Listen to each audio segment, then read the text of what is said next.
దీనంగా ఉన్న ఆమె ప్రార్థనను మరి తోసిపుచ్చలేకపోయాడు చక్రధరం. క్లుప్తంగా చెప్పు, ఎక్కువ మాట్లాడి శ్రమపడకు అన్నాడు స్టూల్పై కూర్చుంటూ. గోపన్న చచ్చిపోయాడు. నీతో మాట్లాడగల అదృష్టం ఉండే నేనింకా బ్రతుకున్నాను. అదిగో అటువంటి మాటలొద్దు మోహిని, ఆయాసం వస్తోంది చూసావా, మాట్లాడకుండా పడుకో. విచారంగా నవ్వింది మంగ. పర్వాలేదు, ఇక ఈ జన్మకిక ఇవే కదా ఆఖరి మాటలు. చిన్నతనంలో కలిసి ఆడి పాడినా ఊహొచ్చేసరికి బావ అన్న పదమే కాని నీ రూపమో గుణమో నాకు తెలియవు. పెద్దవాళ్ల స్వార్థాన్ని అర్థం చేసుకోలేక నేను కూడా మూర్ఖంగా ప్రవర్తించి నిన్ను అనేక విధాలు నొప్పించాను. ఈ ఊరొచ్చిన దగ్గర నుంచి నీకు సుఖం లేదు. ఇప్పుడెందుకు మోహిని అవన్నీ? అలా కాదు బావా, నన్ను మాట్లాడిని. అడుగడుగునా సోదరుడిలాగా నువ్వు ప్రదర్శించే వాత్సల్యం నేను అర్థం చేసుకోలేక నేను బాధపడి నిన్ను బాధ పెట్టాను. కొద్దిసేపు ఆయాసం వల్ల మాట్లాపింది మంగ. రుక్మిణి కూడా వచ్చి చెరువులో కూర్చుంది కొళ్ళొత్తుకుంటూ. ఒక డాక్టరు నర్సు కూడా వచ్చి ఏవేవో ఇంజెక్షన్లు కలుపుతూ అక్కడే నిల్చున్నారు. దయ ఉంచి నా మాటల కడ్డు రాకండి, మీ మందుల విషయం తర్వాత అంది మంగవారిని ఉద్దేశించి. అతడు మాట్లాడలేదు, కాని అంగీకార సూచకంగా తల పంకించాడు. నువ్వు నన్ను వివాహం చేసుకోవని తెలిసిన దగ్గర నుంచి నాన్న నీపై ఏదో కుతంత్రాలు పన్నుతూనే ఉన్నాడు. కరణం కూడా అన్ని విధాలా నాన్నతో లాలుచి. నాకు నీపై అభిమానమే కాని ఏ పరిస్థితుల్లోనూ నీపై కోపం లేదు బావా. అందుకే జరుగుతున్న కుట్రంతా ఎప్పటికప్పుడు నీకు తెలియజేయాలని తహతహలాడేదాన్ని.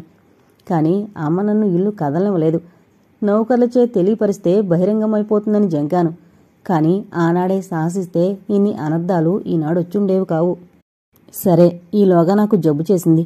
నాన్న తిట్టినా అసహించుకున్నా లెక్క చేయకుండా దేవుళ్లా వచ్చి నన్ను తెల్లవార్లు కనిపెట్టుండి కాపాడావు.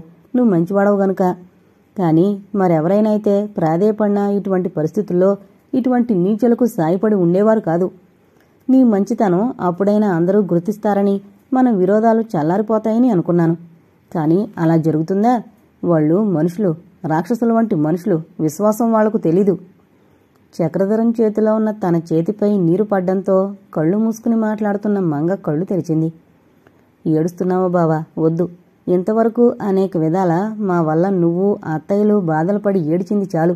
ఇక నేనుండను. నా గురించే కదా అమ్మకు నాన్నకు ఇంత స్వార్థం. అందుకే నేను వదిలిపోవడంతో అందరి బాధలు విరగడైపోతాయి. అక్కయ్య ఒక్కనాడైనా సుఖపడింది లేదు.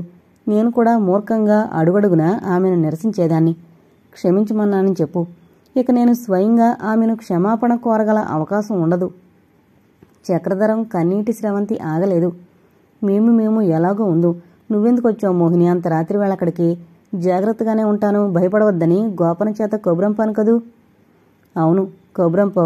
కానీ నాకు భయం ఆగలేదు. నా మాటను నిర్లక్ష్యంగా తీసి పారేస్తావని ఆ రాత్రంతా నిన్నెక్కడికి కదలనివ్వకుండా నేనే స్వయంగా నిన్ను కాపలా కాద్దామని వచ్చాను. మెట్లెక్కుతుండగానే తలపై ఏదో పడింది. అంతే, మళ్ళీ ఇప్పుడే నాకు మెలకు వచ్చింది. ఆనాడు చచ్చిపోతున్న నన్ను బ్రతికించావు. ఆ రుణం ఇప్పుడు తీర్చుకున్నానన్న తృప్తితో వెళ్ళిపోతున్నాను. అవును, ఆనాడు నేనొచ్చి నీకు వైద్యం చేయడం వల్ల కక్షలు మరీ ఎక్కువైపోయాయి. ఇలా నిన్ను ఆసుపత్రి పాలు చేయడానికే నేనానాడు వచ్చాను అని బాధపడుతున్నాను. నీరసంగా నవ్వింది మంగ. పర్వాలేదు. అప్పుడు నిరర్ధకంగా చచ్చే బదులు ఇప్పుడొక మంచి పని చేశాననే తృప్తైనా ఉంటుంది. బావా, నా మాట విని ఎటైనా దూరంగా వెళ్ళిపో. ఈ రాక్షసుల మధ్య నువ్వు బ్రతకలేవు. నీ మంచితనానికి ఇక్కడ చోట్లేదు. నువ్వు అక్కయ్య. మంగ మాటలు, అసలే ఆయాసంతో రొప్పుతూ వస్తున్న మాటలు రామయ్య గర్జన విని భయంతో ఆగిపోయాయి. బావా వెళ్ళిపో అంది మెల్లగా భయకంపిత స్వరంతో. పర్వాలేదు. అక్కడే కదలక కూర్చున్నాడు చక్రధరం. ఇంకా మంగ చెయ్యి అతడి చేతిలోనే ఉంది. ఎందుకొచ్చో దుర్మార్గుడా గర్జిస్తూ సమీపించాడు రామయ్య చక్రధరాన్ని. మావయ్య. దీనంగా నీరసంగా ఉంది చక్రధరం గొంతు. ఎందుకిలా మనల్ని మనమే చులకం చేసుకోవడం? నువ్వెవరు, నేనెవరు? మనలో మనకేమిటి కక్షలు? జరిగింది చాలు, ఇంకా ఎందుకు? కనీసం మంగస్థితిని చూసి ప్రస్తుతానికైనా శాంతించు. అత్తయ్యని చూడు ఎలా కుమిలి కుమిలి ఏడుస్తోందో. ఆమెను ఓదార్చు. నోర్మి, నడకండి. ఎదురు నాకు నీతులు చెప్పొచ్చావు. అమాయకురాల నా కూతుర్ని రాత్రికి రాత్రి రప్పించి ఇదట్రా నువ్వు నా మీద తీర్చుకున్న కక్ష? మావయ్య. నిర్ఘాంతపోతూ కూర్చున్న చోటు నుంచి లేచాడు చక్రధరం. నువ్వే ప్రమాణం చేయమన్నా చేస్తాను. అటువంటి కుళ్ళు పనులు, నీచ ఉద్దేశాలు నావి కావు.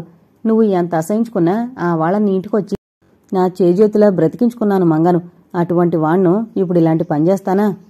అవునరా, నువ్వు చేసినా చేయకపోయినా అంతూ కనుక్కోవడానికి ఏనాడో నిశ్చయించుకున్నాను. నా ఊళ్ళో నాకే ఎదురు తిరుగుతావేం? నా కూతుర్ని పెళ్లి చేసుకోకుండా నాటకమాడతావేం? నిన్నసలు చక్రపురంలో ఉద్యోగం ఇప్పించి రప్పించిందెందుకు? నాకెదురు తిరిగిన వాణ్ణి నల్లిని రాసినట్లు రాచేస్తాను నేను. నాన్నా, శక్తినంతా కూడదీసుకుని అరిచింది మంగ. ఈ ఆఖరి క్షణాల్లోనైనా నన్ను ప్రశాంతంగా ఉండని. ఛీ నోర్మి, అసలు నీ వల్లే కదటే ఇదంతా. నీ తండ్రిననైనా లేకుండా ఇంటిగుట్టు బయలుచేసి. ఛీ, నీ ఆస్తి పలుకుబడి ఎందుకు? అడుగడుగునా కాని పనులు చేస్తూ ఎందుకా బ్రతుకు? ఇంట్లో వాళ్ళకా, ఇతరులకా, నీకా? ఎవరికీ సుఖం లేదు, ఎవరికీ సంతోషం లేదు. నీలాంటి వాడికి కూతురు ననిపించుకునే కంటే అదృష్టవంతురాలు గనుక త్వరగా పోతున్నాను. అమ్మాయి, ఏంటి తల్లి ఈ మాటలు? రుక్మిణి ఏడుస్తూ కూతురు నోరు మూసింది. రామయ్య పరిస్థితి నిప్పులు తొక్కిన కోతి మాదిరిగా ఉంది. పోవే పో, త్వరగా చావు, పేడైపోతుంది. నలుగురు కొడుకులే చావగాలైంది, ఇక నువ్వెంత? ఏం మాట్లాడుతున్నాడో అతడికే తెలియడం లేదు. ఏమండోయ్, ఇది హాస్పిటల్, నర్సు గుర్తు చేసింది. నోర్మే, అందరూ నాకు చెప్పేవాళ్లే అంటూ చక్రధరం వైపు తిరిగి, ఒరే ముందు నా కళ్ళెదుటి నుంచి పో అన్నాడు రామయ్య. పోతాన్లే మావయ్య అంటూ డాక్టర్ వైపు తిరిగి, మిస్టర్, నేను బయటుంటాను. ఆ అమ్మాయిని మీరు స్వంత కేసులా చూసుకోవాలి. నేను డాక్టర్నే, కానీ మా పరిస్థితులు ఇలా వచ్చాయి అన్నాడు చక్రధరం. తెలుసులేండి నాకు అన్నాడు నర్మగర్భంగా నవ్వుతూ అతడు. రారా చౌదరి, ఎందుకీ మాటలన్నీ భరించడం? రెడ్డి గొంతు విని అటు చూశాడు చక్రధరం. నువ్వొచ్చావేమిటి అన్నాడు. అవును, రానన్నాను మొదట, కానీ మరక్కడ వందనమ్మకు మాటిచ్చానుగా నిన్ను ప్రాణంలో కాచుకుంటానని. పదపోదాం. అయిష్టంగానే కదిలాడు చక్రధరం. మోహిని, జాగ్రత్తమ్మా, భయం లేదు, నేనిక్కడే ఉంటాను అవతల. ఒక్క మాట వినిపో బావా. తర్వాత? ఇక తర్వాత లేదు, ఇదే నాకు అంత్యదశ. నోర్మి, నువ్వు రమ్మంటావా నేను పొమ్మంటే? భయభక్తుల్లేందానా, పెంకిగటం అరిచాడు రామయ్య. బావా బావా అంతకంతకు అధికమవుతున్న ఆ కంఠంలోని తీవ్రతకు అదిరిపడి వెనుకకు తిరిగొచ్చి ఒక్క అంగళం మంచం చేరాడు చక్రధరం. వెళ్ళను మోహిని, వెళ్ళను, ఇక నిశ్చింతగా పడుకో, ఇక్కడే ఉంటాను అన్నాడు తలకు కట్టిన కట్టు సవరిస్తూ. వద్దు, ఇక్కడొద్దు, ఒక్క మాట చెబుతాను, విని వెళ్ళిపో. బహుశా నీకు తెలుసుండకపోవచ్చు. మా నాన్న నిన్ను చంపిద్దామని నియమించిన మనుషులే చీకటి చాటున గుర్తు తెలియక ఆ మర్యాదలు మాకు చేశారు. కరణం కూడా నిన్ను కడతీర్చాలని చూసి తన మనుషుల చేతిలో తనే దెబ్బలు తిన్నాడు. ఈ రహస్యాలు బహుశా నీకెవరూ చెప్పకపోవచ్చుననే నేను అనుమానంతో చెప్తున్నాను. ఇటువంటి ముసలి గెద్దలున్న ఊరికి ఇక బాగుండదు. నువ్విక్కడుండద్దు, వెళ్ళిపో. ఆ అక్కయ్యను వివాహమాడి ఎక్కడైనా హాయిగా ఉండు. ఆమెకు అత్తయ్యకు నా నమస్కారాలు చెప్పు. మోహిని, కన్నీళ్లు కట్టుకోలేకపోయాడు చక్రధరం. నల్లబడిపోతున్న ఆమె ముఖాన్ని చేతుల్ని చూస్తూ ఆందోళనగా, డాక్టర్, ఇదేమిటి, మీరిలా నిల్చున్నారేమిటి అని అరిచాడు. డాక్టర్ తలవాల్చాడు. నర్సు ముఖం తిప్పుకుంది. అయ్యో నా తల్లోయ్, నా మంగమ్మోయ్ గుండెలు బాదుకుంటూ శోకాలు పెట్టింది రుక్మిణి. వెళ్ళిపోతున్నావటే అమ్మా, నాతో ఒక్క మాట మాట్లాడే. అమ్మాయి, ఏంటే, ఎలాగుందమ్మా? రామయ్య కోపమంతా ఏమైపోయిందో నల్లబడిపోతున్న కూతురి కాళ్ళు చేతులు పట్టిపట్టి చూస్తూ అడిగాడు కుదిపేస్తూ. ఎగ ఊపిరితో ఒక్కొక్క మాటే అనలేక చెప్పింది మంగ. ఏడద్దు నాన్న, అమ్మా ఏడవకు. అక్కని ఎప్పుడూ ఆదరించలేదు మీరు. ఇక ఆమె మీకు కూతురు, బావను అల్లుడుగా పొందాలనుకున్నారు. అతడు పుట్టుకతోనే మీ అల్లుడు, వాళ్లనే బాగా చూడండి. ఉచితానుచితాలు లేకుండా అందర్నీ పెట్టిన ఉసురు ఇలా మననే కొట్టింది. ఇంకా నానేవాళ్లు లేరు కదా మీకు. అందరూ ఇక మీ వాళ్లే. అందర్నీ బాగా చూడండి. పైనుండే నేను సంతోషిస్తాను. వందనం బావా. నమస్కారం చేయబోయిన రెండు చేతులు కలిని లేదు. తిరిగి నిర్జీవంగా మంచంపై పడిపోయాయి. కళ్ళు మూతలు పడిపోయాయి. మంగా, చక్రధరం బావురుమన్నాడు. రుక్మిణికి ప్రపంచమే శూన్యమైపోయింది. వందనోయ్, నీ ఉసిరే కొట్టిందే నా తల్లికి. ఒరే చక్రిగాడోయ్, నువ్వు ఈ ఊరు రాకపోయినా నా కూతురు బ్రతుకుండ్రా. లక్ష్మమ్మోయ్, ఒకనాడు శపించావేవ్, అనుభవించేవాళ్లే ఉండకూడదని నీ శాపమే కొట్టిందేవ్. ఏమర్రోయ్, ఈ ఆసుపత్రులన్నీ తగలయ్యా. ఈ మీ డాక్టర్లందర్నీ కప్పెట్టనా? ఎందుకురా మీ ప్రయోజకత్వాలు? నా తల్లోయ్, మంగోయ్, ఏమైపోయావే అని శోకిస్తున్న ఆమెను నర్సు ఓదార్చ ప్రయత్నిస్తోంది. అయితే అమ్మాయి చచ్చిపోయిందా? వెర్రిగా అందర్నీ చూస్తూ నిల్చున్నాడు రామయ్య. చచ్చిపోయింది, నువ్వే చంపేశావు. రుక్మిణి అతడి మీదకొచ్చింది. భయంకరమైన ఆ నేత్రాలను చూస్తూ, ఇది రుక్మిణినే అని నిర్ఘాంతపోయి చూశాడు రామయ్య. నువ్వు కరణం ఏకమై ఎందరినో బాధలు పెట్టారు, ఆస్తులు అపహరించారు. అవన్నీ నా కూతుర్ని కాటేశాయి. హహహా ఏడుపు మానేసి విరగబడి నవ్వింది రుక్మిణి. కొందరు ఆమె ధోరణికి నిర్ఘాంతపై చూశారు. కొందరు భయంతో దూరం దూరంగా తప్పుకున్నారు. కాని అవేమీ గమనించినవాడు ఒక్క చక్రధరమే. విగతజీవి అయిన మంగముఖం ఇంకా అతడి 2 హస్తాల మధ్యనే ఉంది. ఎన్నో చావులు చూసిన అతడు, అనేక రకాల ఆక్రందనలు వినున్న అతడు కూడా ఒక ఆత్మీయురాలి మరణంతో విపరీతంగా చలించిపోయాడు. ఏ విచారమూ లేక ఆడుతూ పాడుతుండే ఈ లేడిపిల్ల ఏమైపోయింది?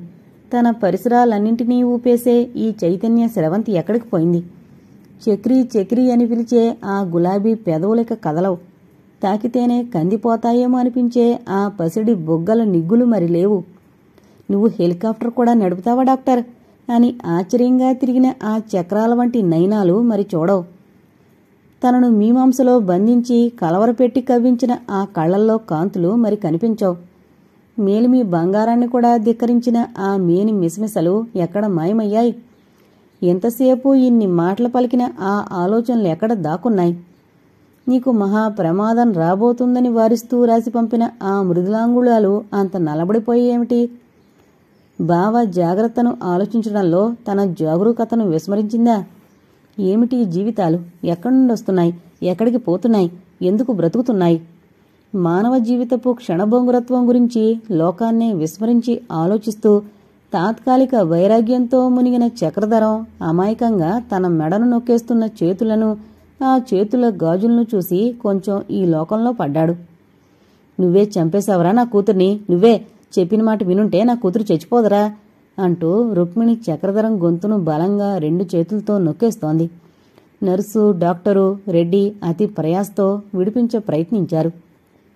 అప్పటికీ చక్రధరానికి ఆ చేతులను వదిలించుకుందామన్న ధ్యాస లేదు. ఇంకా అతడి చేతుల్లో మంగ శుష్కవదనమే ఉంది. ఎలాగైతేనేం అందరూ కలిసి రుక్మిణిని పట్టు వదిలించగలిగారు. ఆసుపత్రిలోని ఇతర డాక్టర్లు, నర్సులు అందరూ పోగయ్యారు. ధర్మయ్య ప్రభృతులు కూడా వచ్చారు. అందరూ సానుభూతితో మంగ మంచం చుట్టూ నిల్చున్నారు.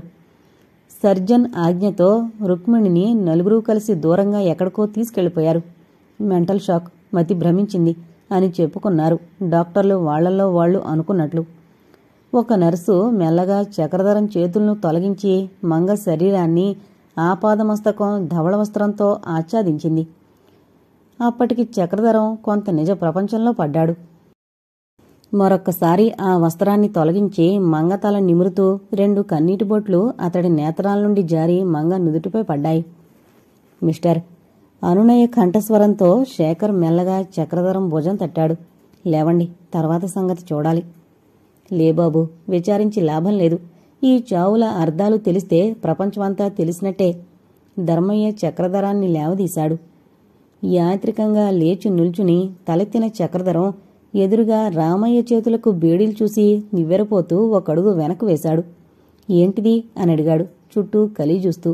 అడుగుతూనే మరింత నీరుగారిపోయాడు. ఓ మూల కరణం కూడా రామయ్యున్న స్థితిలోనే ఉన్నాడు. ఇద్దరిని 4 వ్యక్తులు కాపలా కాస్తున్నారు. అందరూ డాక్టర్లు, నర్సుల్లాగే ఉన్నారు. వారిలో ఒకరు ముందుకొచ్చి ఐడెంటిటీ కార్డు తీసి చక్రధరానికి చూపాడు. విస్మయం నుండి తేరుకున్న చక్రధరం యాంత్రికంగానే అతడితో కరచాలనం చేశాడు. తర్వాత మెల్లగా అన్నాడు, ఇటువంటి సందర్భంలో ఏంటిది? అతడు చెప్పాడు, మిస్టర్ చక్రధర్రావు, సందర్భాలకు మేమేం చేయగలం? వాటితో మాకు నిమిత్తం లేదు. ఇప్పటికి పక్షం రోజులుగా రాజధాని నుంచి వచ్చిన మేమందరం మీ చక్రపురంలో వివిధ వేషాలతో తంటాలు పడుతున్నాం విషయాలు కూపి తీయడానికి. పల్లెటూరే ఉండి మీ ఊళ్ళో ఉన్నన్ని గొడవలు మరెక్కడా ఉండడం మా అనుభవంలో చూడలేదు. ఇప్పటికి ఏడాది పైనుంచి చక్రపురం మా క్రైమ్ బ్రాంచి దృష్టిలో ఉంది. కానీ మీరు ఈ ఊరు ఉద్యోగార్థం వచ్చిన ఈ 3 నెలల నుంచి ఇంకా రిపోర్ట్లు ఎక్కువైపోయాయి. మీ విధి నిర్వహణ సరిగ్గా లేదని, రోగులు విపరీతంగా చనిపోతున్నారని, మీ నడవడిక సరిగ్గా లేదని రోజుకొక రిపోర్టు. మున్సబ్పై కరణం ఫిర్యాదు, కరణంపై మున్సబ్ రిపోర్టు. ఇద్దరూ కలిసి ఊళ్ళో మరికొందరిపై పితోరి. ఈ ఊరి మున్సబు కరణాల పాలన బాగుండలేదని ఈ ఇద్దరిపైన మరొక పార్టీ ఫిర్యాదు. ఇక్కడ బ్లాక్ స్థాపించారన్న మాటే గాని దానిని సద్వినియోగం చేసుకున్నట్లు కనిపించదు. మిగిలిన అన్ని సమితుల తాలూకా మారుమూల ఊళ్లలో కూడా ఎలక్ట్రిక్ లైట్లు, నీళ్ల కుళాయిలు, హైస్కూళ్లు, మంచి రహదారులు ఒకటేమిటి అనేక విధాల అభివృద్ధి చేసుకుంటుంటే మీ సమితిలో ఊళ్ళు మాత్రం ఉన్న చోటనే ఉన్నాయి. ఇక్కడ ఏ ఆఫీసరు 6 నెలల మించి పనిచేయడం లేదు. ఎవరూ ఈ ఊరిని గురించి బాగా చెప్పరు. తక్కిన సమితుల నుండి ఇంకా ఆ సదుపాయాలు కావాలి, ఈ సౌకర్యం కావాలి అని అభ్యర్థనలుస్తుంటే మీ సమితి నుండి ఉన్నవి ఉపయోగించుకోలేక లేని సమస్యలు సృష్టిస్తూ ఒకరిపై ఒకరు అనేక ఆరోపణలతో చిలిపి కయ్యాలతో రిపోర్ట్లు. ఈ ఒక్క చక్రపురం ప్రజల మూలాన సమితిలో మిగిలిన గ్రామాల ప్రజలు కూడా సౌకర్యాలు లేక బాధపడుతున్నారు. అధికారులు విసిగెత్తిపోయి చివరకు ఈ పని మా క్రైమ్ బ్రాంచికి అప్పచెప్పారు. మాకు ఎవరైనా సమంగా విషయం చెప్పారనా? ఏ కేసు విషయంలోనూ మేమింత శ్రమపడలేదు. పల్లె ప్రజలు అమాయకులనేది మీ ఊరికి నప్పదు. సరే, మునసబు కరణాలు చెప్పనేక్కర్లేదు. మాకు చూపించే రికార్డు ఒకటి, అసలు రికార్డు వేరొకటి. రికార్డుల్లో చచ్చాడని నమోదు చేసిన వ్యక్తిని ఆరాతీగా అసలు ఈ ప్రపంచంలో పుట్టనే లేదని తెలిసింది. అది మీపై కేసు ఎంక్వైరీ. ఇక ఏం చెప్పను, ఒకటి మాత్రం చెబుతున్నాను సంతోషంగా. మీపై వచ్చిన రిపోర్ట్లన్నీ అసత్యాలని తెలిసిపోయింది. మీరు నిశ్చింతగా ఉండండి. తలవాల్చి బరువుగా నిట్టూర్చాడు చక్రధరం.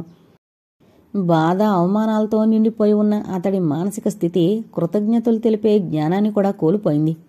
తిరిగి అతడే చెప్పాడు, నన్ను మీరు గుర్తుపట్టలేదు, కానీ అనేక వేషాల్లో మీ దగ్గరకు కూడా చాలాసార్లు వచ్చాను. అవును, కంఠం విన్నట్లే ఉంది. మీ నిర్దోషిత్వాన్ని, మంచితనాన్ని స్వయంగా నిర్ధారణ చేసుకున్నాను. అలాగే ఇతరుల విషయంలోనూ జరిగిందనుకోండి. కానీ రాత్రి సంఘటనలు మా పనిని కొంచెం తేలిక చేశాయి. మీకు బాధాకరమే కావచ్చు, కానీ మనమేమీ చేయలేం. ఏ పరిస్థితుల్లోనైనా మా విధి నిర్వహణ మాకు ముఖ్యం. ఉదయం మీతో పాటే మేము ఒక్కొక్కళ్ళమే ఇక్కడికి చేరుకున్నాం. ఇక్కడ డాక్టర్లుగా, నర్సులుగా మళ్లీ అవతారాలిస్తాం. ఇక్కడ అందరూ మాట్లాడినవే టేప్ రికార్డ్ అయిపోయాయి. ఇక ఎవరూ చేయగలిగింది ఏమీ లేదు. మీకు సానుభూతి తెలియపరుస్తున్నాం, అంతే. సెలవు మరి. చక్రధరం నిగ్రహించుకోలేకపోయాడు. సార్, ప్లీజ్, బ్రతిమాలుతున్నాను. కన్నకుమార్తె చనిపోయింది. తండ్రిని ఇప్పుడే తీసుకుపోతారా? కనీసం తర్వాత తతంగం అయ్యేవరకైనా. అతడు ఆలోచిస్తుండగా రామయ్య అన్నాడు, చేతులతో మొహం కప్పుకుంటూ. వద్దొద్దు, దాన్ని నా చేతులతో నేను మట్టిలో పెట్టలేను. దానికి పెళ్లి చేయాలని, ఎన్నో చెయ్యాలని ఆశలు పెట్టుకున్నాను. ఈ పాపిష్టి చేతులు ఏమీ చేయలేక అంత్యక్రియలు మాత్రం ఎందుకు? నీ చేతులు మంచివి చక్రధరం. నీ చేతులతోనే కాని దాని ఆత్మ శాంతిస్తుంది. నన్ను అసహించుకుంటూ చచ్చిపోయింది. నేను పనికిరాను, నువ్వే చెయ్యి. నా వల్ల ఎన్నో కష్టాలు భరించావురా చక్రధరం. ఇది కూడా అలాగే అనుకో. ఇక మీ అత్తయ్యకు నువ్వే దిక్కు అంటూ త్వరగా తీసుకుపోండి నన్ను అని ఆ సిఐడి ఉద్యోగులను తొందర చేశాడు రామయ్య.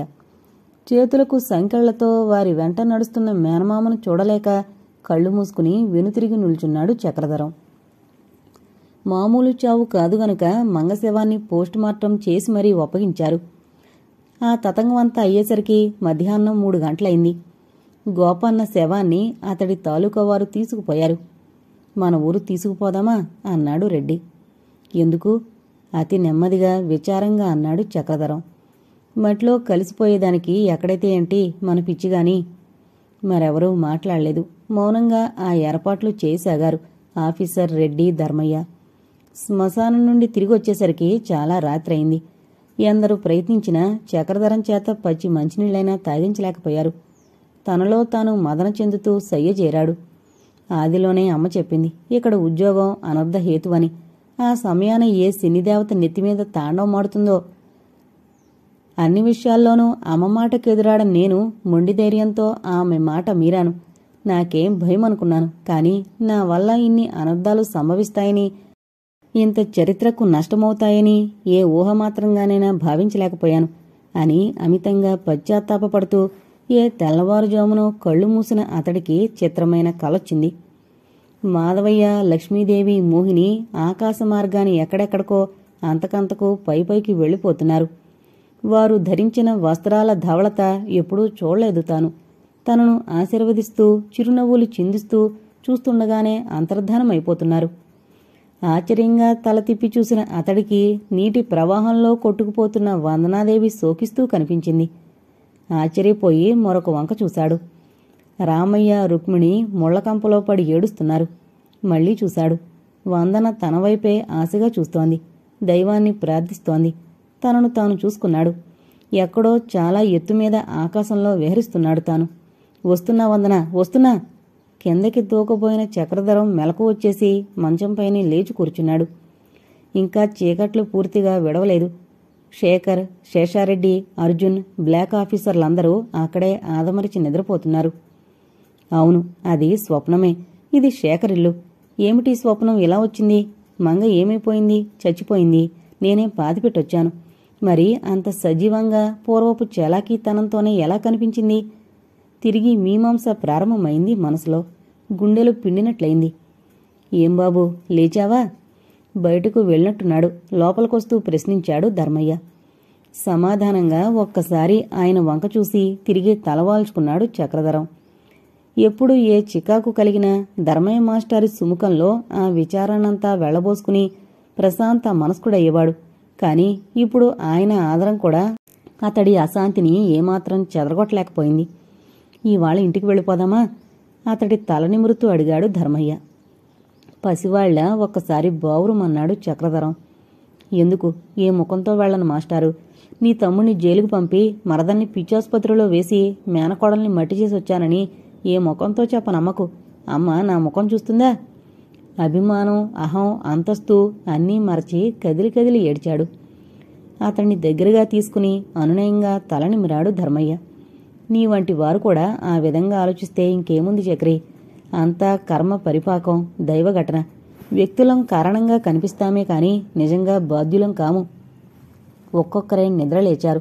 అడుగడుగునా బ్రతిమాలించుకుని అందర్నీ ఇబ్బంది పెట్టకూడదనుకున్న చక్రధరం మౌనంగా అందరితో పాటు కాఫీ పలహారాలు స్వీకరించాడు.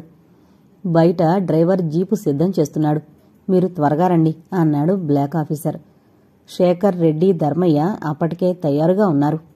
అదేంటి అప్పుడే వెళ్లడమేమిటి? మామయ్య విషయం చూడొద్దు అన్నాడు చక్రధరం. ఇప్పట్లో అతడి విషయం చూడడం ఎవరితరం? అది మెల్లగా తేలుతుంది. మనమేమీ చేయలేం. అంతేనంటారా? అంతే. అదీగాక మరొక విషయం చెప్పాలి. ఇప్పుడే రేడియోలో విన్నాం. మేమందరం ఇంత తొందరలో ఉన్నాం. అందుకే మన ఊరి పరిసరాలన్నీ ఆనవాలైనా తెలియకుండా జలమయమై ఉన్నాయట. విశేష జన్నష్టమని చెప్తున్నారు. నిన్న మధ్యాహ్నం కొండల్లో సెలయేరు విపరీత వర్షాల వల్ల ఉన్నట్టుండి పొంగి ఊరి మీద పడిందట. భగవాన్! నెత్తిన చేతులు వేసుకుంటూ వారిని అనుసరించాడు జీప్ దగ్గరకు చక్రధరం. రాత్రి స్వప్నం ఇదా? జీపు శరవేగంతో దూసుకుపోయింది. ఎంత వేగంగా వెళ్లినా ఉదయం 10 గంటలైంది చక్రపురం పరిసరాలు చేరేసరికి. దారి పొడుగున చెట్ల కింద, కొండల మీద ఎక్కడ పడితే అక్కడ నిర్వాసితులైన జనం. జీపును కొంచెం వేగం తగ్గించి తమ ఊరి ప్రజల ముఖాలు ఎక్కడైనా కనిపిస్తాయేమోనని పరికిస్తూ ప్రయాణం చేయసాగారు. అనుకున్నట్లుగానే ఒకచోట దారి పక్కన కొండవాల్ దగ్గర శేషారెడ్డికి పరిచితులైన కొందరు కనిపించారు. జీపాపి ప్రశ్నిస్తే తేలిన సారాంశం, ఏమో బాబు, ఇన్నేళ్లుగా ఉన్నాం. 80 ఏళ్ల ముసలోళం కూడా ఉన్నాం. మా ఎరికలో ఎప్పుడూ ఇలా అడవి గడ్డ పొంగి మన ఊళ్ల మీద పడ్డం చూడలేదు. ఉన్నట్లుండి వచ్చి ముంచేసింది. ఎప్పుడూ చూడం. ఆ నీరును చూడగానే చెట్టుకొకళ్ళం అన్నట్టుగా అయిపోయాం. ఆస్తులు పోయాయి, పశువులు పోయాయి, కట్టుగుడ్డలతో మిగిలాం. కొందరు తల్లి బిడ్డ కూడా విడిపోయారు. ఏమో ఆ గంగమ్మ తల్లి ఆకలి ఎంతుందో, ఎందరినీ పొట్టన పెట్టుకుందో. ముఖాముఖాలు చూసుకుంటూ మరికొంత ముందుకు చేరారు. స్వప్నార్థాన్ని చూచాయిగా గ్రహించగలిగిన చక్రధరం మనస్సు రాయి చేసుకుని అందరికంటే ధైర్యంగా కూర్చున్నాడు. వేగంగా పరిగెడుతున్న జీప్ జనం కొందరు దారికడ్డొచ్చి ఆపడంతో ఆగిపోయింది. వారిలో చాలామంది చక్రపురం జనులే. ఆనందంగా ఆతరంగా అడిగాడు చక్రధరం. అందరూ బాగున్నారా? మా వాళ్ళెక్కడున్నారు? అందరూ తలలు వాల్చారు. ఏం చెప్పరేం? ఏం చెప్పం బాబు. ఉప్పెనలా వచ్చి పడుతున్న వరదను చూసి మీకిచ్చిన మాట కూడా మరిచిపోయాం.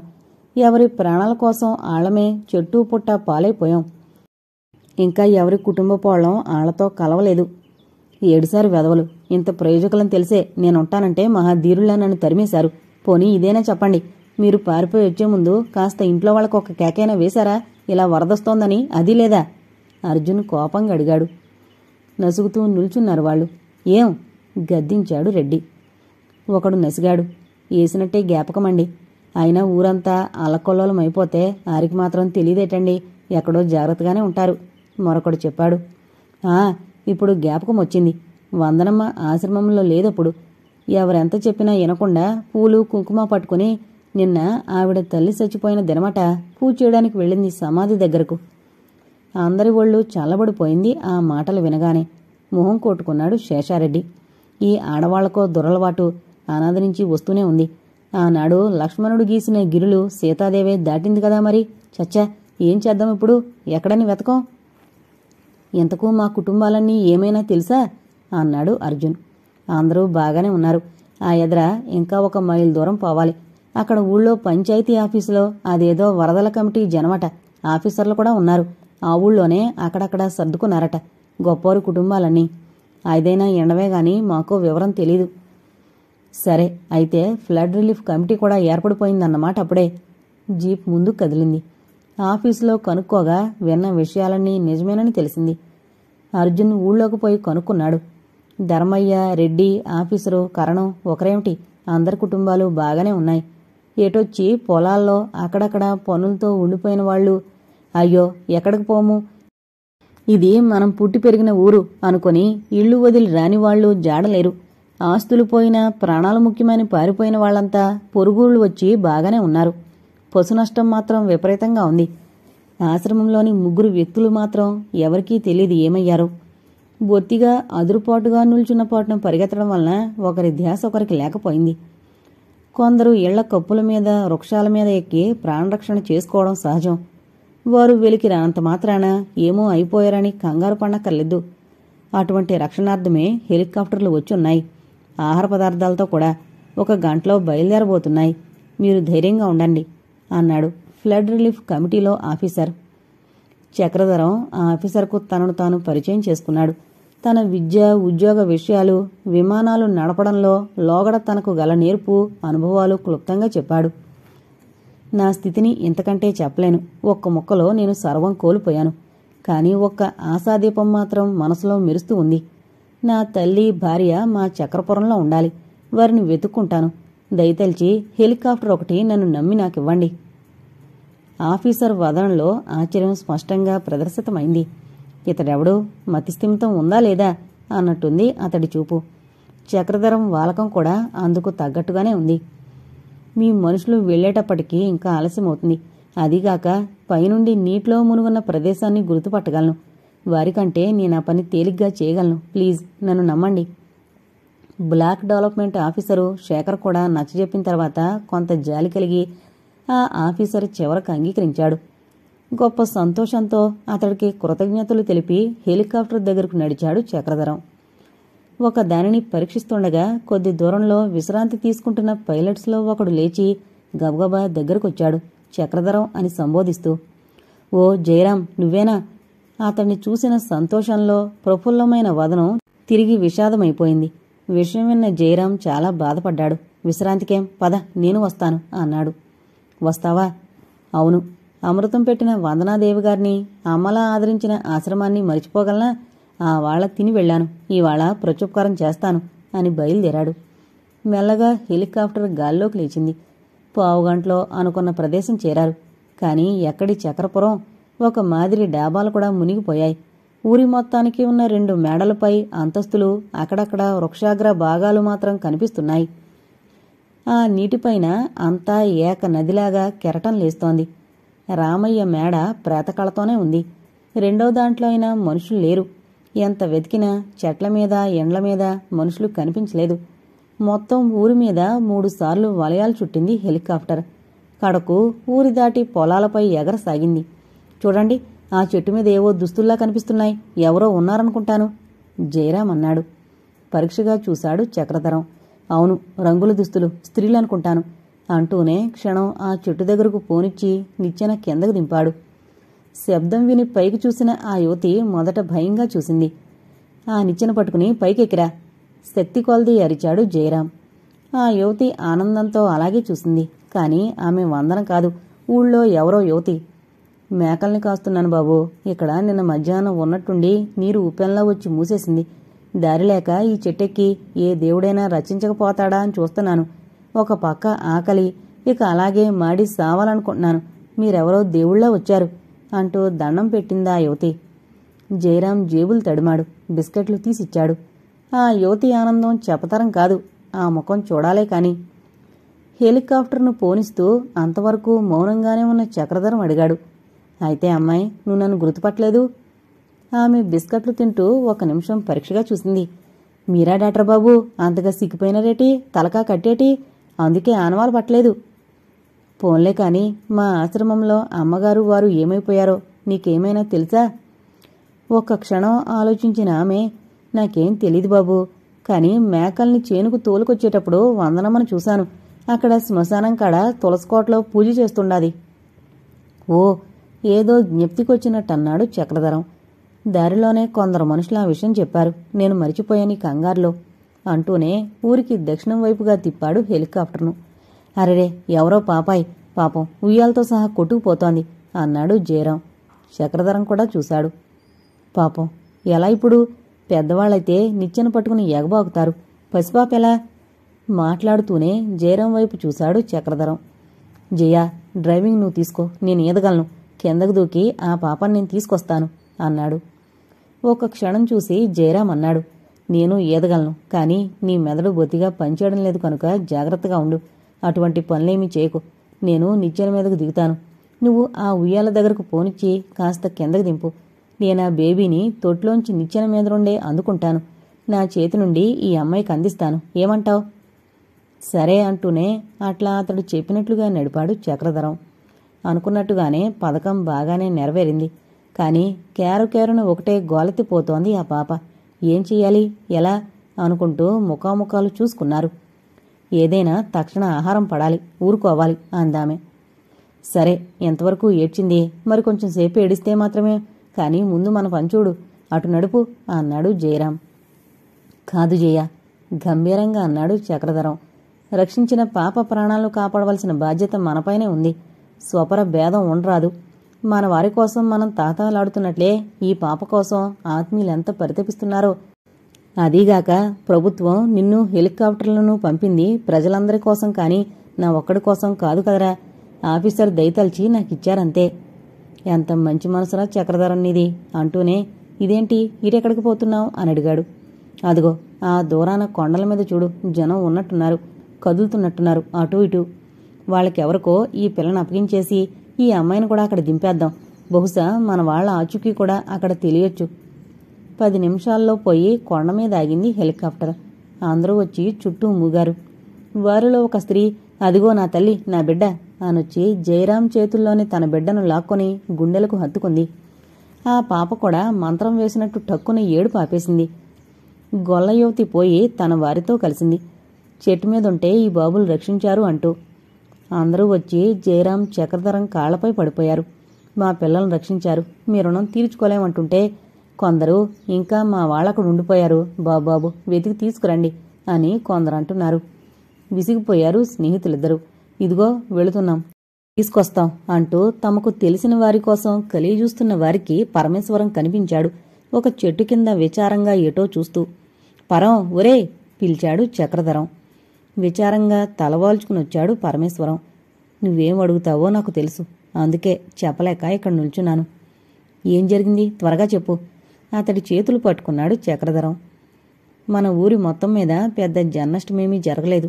అందరము ఇక్కడకు అక్కడకు పోయి సుఖంగానే ఉన్నారు. ఎటొచ్చి 4-5 హరిజనులో ఎక్కడో కదలలేని ముసలమ్మలిద్దరూ. చట్, జయరాం అడ్డు తగిలాడు. ఆ సోదంతా మాకెందుకు, వందన గారు వాళ్ళు ఎక్కడున్నారో చెప్పు.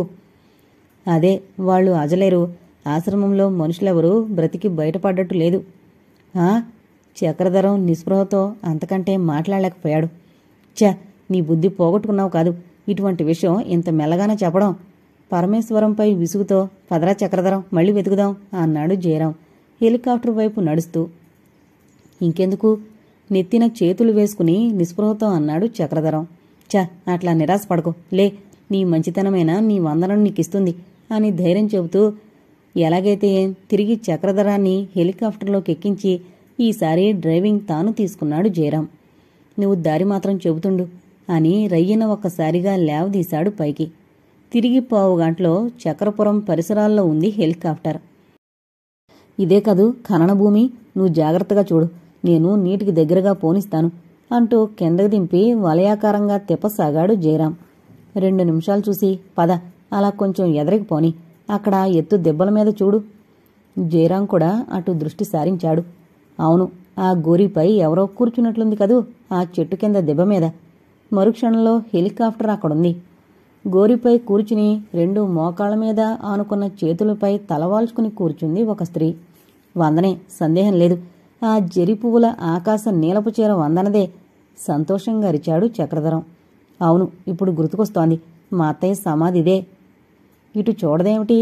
హెలికాప్టర్ను కిందకి పైకి దింపుతూ అన్నాడు జయరాం. అదే నేను చూస్తున్నాను అంటూ చక్రధరం వందనా అని సాధ్యమైనంత పెద్ద గొంతుతో అరిచాడు. ఆ కేక ఆమెకు వినిపించినట్టు లేదు. కాని కొద్దిసేపటికి బలవంతంగా తలెత్తిన ఆమెను చూసి వందనా అని ఆశ్చర్యానందాలతో అరుస్తూ త్వరగా నిచ్చెన కిందకి దింపాడు. కొద్దిసేపు ఆశ్చర్య విభ్రాంతులతో అలానే కూర్చుండిపోయింది వందనాదేవి. కడకు నిచ్చెన మొదట్నుంచుని అరుస్తున్న చక్రధరాన్ని గుర్తుపట్టగలిగింది. నీరస వదనం విప్పారింది. త్వరగా లేచి అతడు చెప్పినట్లే ఆ నిచ్చెనను 2 చేతులతో గట్టిగా పట్టుకుంది. హెలికాప్టర్ వేగం తగ్గి కొంత పైకి లేచి మెల్లగా ప్రయాణించసాగింది. అతి ప్రయాసతో చక్రధరం సాయంతో ఒక్కొక్క మెట్టే ఎగబాకి లోనుకొచ్చింది వందనాదేవి. వందనా ఆప్యాయత ఉట్టిపడగా దగ్గరకు తీసుకున్నాడు చక్రధరం. బావా, కన్నీటితో అతడి చేతుల్లో వాలిపోయిన వందన వెంటనే స్పృహ తప్పిపోయింది. అయ్యో వందనా వందనా ఆమెను పట్టి కుదిపేశాడు చక్రధరం. కంగారు పడకు అంటూ వారించాడు. అంతా చూస్తూనే ఉన్న జయరాం నీరసంతో ఆనందంతో శోషొచ్చినట్లుంది. త్వరగా మన ఆఫీసుకు పోనిస్తాను. అక్కడ మన వాళ్లంతా కూడా ఉన్నారు కదా. మరి మా అమ్మగారు మామయ్య వాళ్ల సంగతేమిటి? జయరాం మొదట మాట్లాడలేదు. కాసేపటికన్నాడు. డ్రైవింగ్ నువ్వు తీసుకో, నేను దిగిపోతాను. ఈది చూస్తాను ఆశ్రమంలో. వద్దు, మా అదృష్టం ఎలాగుంటే అలా అవుతుంది. ఈ వరదకి భూమి గోడలు కూడా నానుంటాయి. ఏ గృహం ఎప్పుడు నేలకూలుతుందో, ఏ వృక్షం ఎప్పుడు పెళ్లగించబడుతుందో తెలీదు. ఏం పర్వాలేదు, నేను వెళ్ళగలను. వద్దు, స్థిరంగా అంటూ తల అడ్డంగా తిప్పాడు. వెళ్ళినా లాభం ఉండదు, నాకు తెలుసు. నా స్వప్నం యథార్థమే. అమ్మలేదు, మామే లేడు. ఇక ఎవరిని వెతకాలి? త్వరగా వందనైనా బ్రతికించుకొని నన్ను. వస్తున్న దుఃఖాన్ని బిగబట్టి కంపిస్తున్న పెదవులను పళ్లతో నొక్కి ముఖం పక్కకు తిప్పుకున్నాడు. ఏంటా స్వప్నం? ఏం లేదు, త్వరగా పోని. సరే, వేగం హెచ్చించాడు జయరాం. 10 నిమిషాలు గడిచాయి. కిందకి చూస్తున్నావా? అడిగాడు జయరాం. లేదు, ఏం? అంటూనే కిందకి పరికించిన చక్రధరం 2 నావలు తిరుగుతున్నాయి. బహుశా మన కమిటీ వాళ్ళవై అయ్యుంటాయి అన్నాడు. అవును, నా మాట విని చక్రధరం, నేను ఒక నావలో దిగిపోతాను. నువ్వు డ్రైవింగ్ తీసుకో. ఆమె గారితో నువ్వు నేను దిగ్గానే చక్రపురం వెళ్ళిపో, మన వాళ్ల దగ్గరకు. సరే.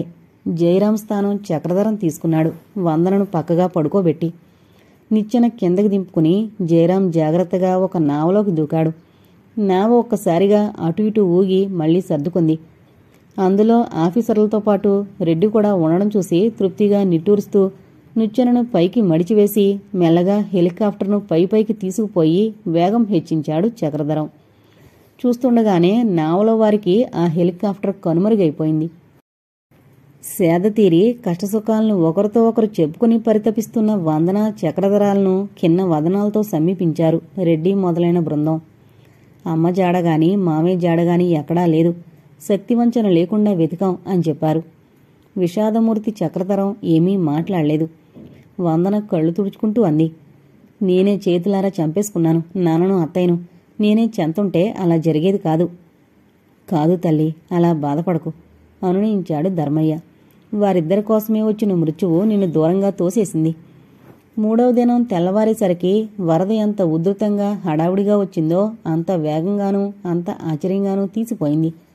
ఇసుక మేటలు వేసిన పొలాలు, కూలిన ఇళ్ళు, నేలపాలైన వృక్షాలు, వరద తీసిన ఆనవాళ్లతో, అడుగు వేస్తే జారిపోతున్న బంకమట్టితో కళావిహీనమైన వీధులు, అక్కడక్కడ భయోత్పాతం కలిగిస్తున్న మనుషుల, పశువుల, కుక్కల శవాలు.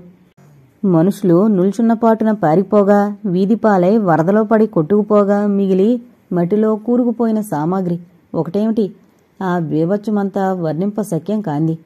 నదీమ తల్లి విశ్వరూపంలో విలయతాండవం చేసిన చిహ్నాలన్నీ, మంచి చెడులన్నింటినీ ప్రక్షాళన చేసేసి వెళ్ళింది. ఏడ్చేవారు, అంతకంటే అనర్థాలు జరగనందుకు సరిపెట్టుకుని ఆనందించేవారు, భయోద్వేగాలతో మరేమీ కనవలసి వినవలసిందోనని ఆందోళన చెందేవారు. ఎటు చూసినా విషాదమే. ఎవరిని చూడబోయినా హాహాకారాలే. కళతరిగిన ప్రకృతి, ఎదరగిలిన ప్రజ. మాధవయ్య ఆశ్రమమంతా మూగగా ఏడుస్తున్నట్లుగా ఉంది. పడిపోగా మిగిలిన చెట్లు విచారంగా తలలు వాల్చున్నాయి. తులసి కోటంతా మట్టిగొట్టుకుపోయింది. గోడలు గుమ్మాలు సర్వం రేగడి మట్టిమయం.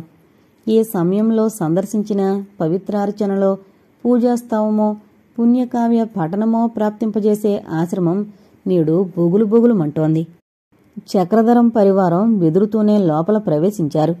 ఆశ్రమంలో పూజాగృహం ప్రవేశిస్తూనే అందరూ ఒక్కసారి కెవ్వుమని శిలల్లా నిలబడిపోయారు. దైవమందిరం ముందు సాష్టాంగ ప్రణామం మొనరిస్తున్నాడు మాధవయ్య. మందిరానికి ఎడమ పార్శ్వాన లక్ష్మీదేవి దైవానికి నమస్కరిస్తున్నట్టే స్థిరంగా కూర్చునుంది, పూర్తిగా బంకమనులో మునిగిపోయి. దైవమందిరము విగ్రహాలు పూజాస్థానంలో ఉన్నాయి, చెక్కు చెదరకుండా. ఇదేం విచిత్రం! నివ్వెరపోటుతో నిలబడిపోయిన ప్రేక్షకుల నుండి కొద్దిసేపటికి గుండెధైర్యం కలవాడిన చక్రధరం ముందుకు వెళ్లాడు. చొరవగల శేషారెడ్డి అతన్ని అనుసరించాడు. నారాయణ నారాయణ, ఆ చిద్విలాసుని అర్చిస్తూనే అసువులు బాసిన అదృష్టవంతులు అన్నాడు ధర్మయ్య మంద్ర గంభీరంతో వందనం మొనరిస్తూ. ఆశ్చర్యం, ఈనాటికి శరీరాలు పాడవలేదు, ఉబ్బిపోలేదు, సజీవంగా ఉన్నట్టే ఉన్నారు అనుకుంటూ శరీరాలను సరిగ్గా తీసి పడుకోబెట్టారు. ఏంటి చిత్రం? అందరూ ఒకరి ముఖాలొకరు చూసుకున్నారు. ధర్మయ్య అన్నాడు, చిత్రమేం లేదు, వారు మానవులు కారు, నిస్వార్థ నిష్కలంక దేవతామూర్తులు. అందుకే ఇలా భగవద్ధ్యాన ముద్రలోనే భగవత్పాదాల చెంత ప్రాణాలు విడిచారు.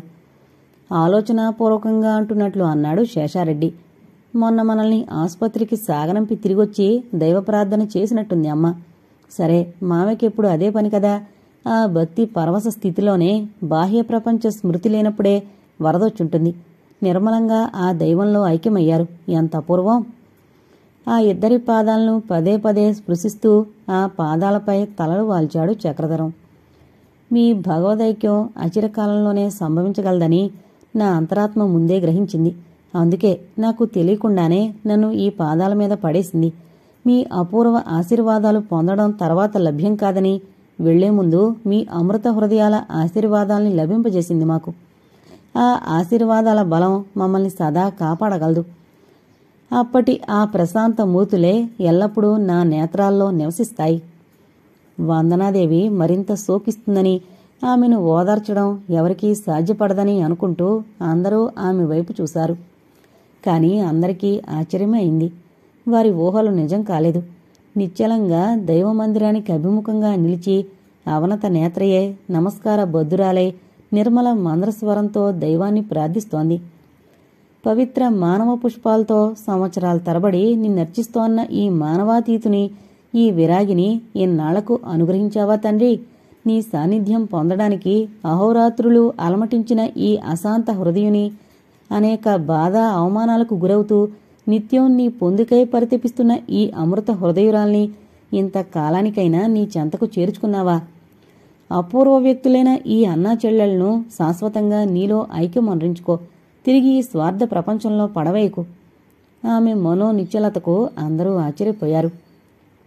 చక్రధరం మెల్లగా లేచి వెళ్లి వాలి ఉన్న ఆమె శిరస్సును మృదువుగా నిమురుతూ వందన అని పిలిచాడు ఆర్ద్ర స్వరంతో. మెల్లగా తలెత్తి నిర్మల దృష్టులతో అతన్ని చూసింది వందనాదేవి. అందరూ అన్ని దారులు పట్టిపోయారు. ఇక నీకు నేను, నాకు నువ్వు మిగిలాం అన్నాడు. అవును, నిశ్చలంగా ధరణివైపు చూస్తూ అంది వందన. కష్టాలలో కాలి ఉన్న రెండు జీవితాలు ఒకటయ్యాయి. ముందు ఏం కానున్నదో. ఆ ఇద్దరి శిరస్సులను నిమురుతూ ప్రేమార్ద్ర హృదయంతో అన్నాడు ధర్మయ్య. శంఖంలో పోస్తేగాని తీర్థం కాదు. కష్టాల్లో మునిగి తేలందే అది మానవ జీవితం కాదు. కష్టాలన్నీ ముందే సమసిపోయాయి.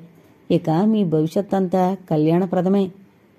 ఈ అన్నా చెల్లెళ్ల ఆత్మశాంతికై అందరూ ముక్తకంఠంతో ఆలపించిన భక్తి గీతాలతో ఆ ఆశ్రమమే కాదు, చక్రపురమే ప్రతిధ్వని లీనుతూ పవిత్రమైంది. ఇంతటితో శంకుతీర్థం అనే నవల కంప్లీట్ అయిందండి. దయచేసి మన ఛానల్ను సబ్స్క్రైబ్ చేసుకోగలరు. Thank you.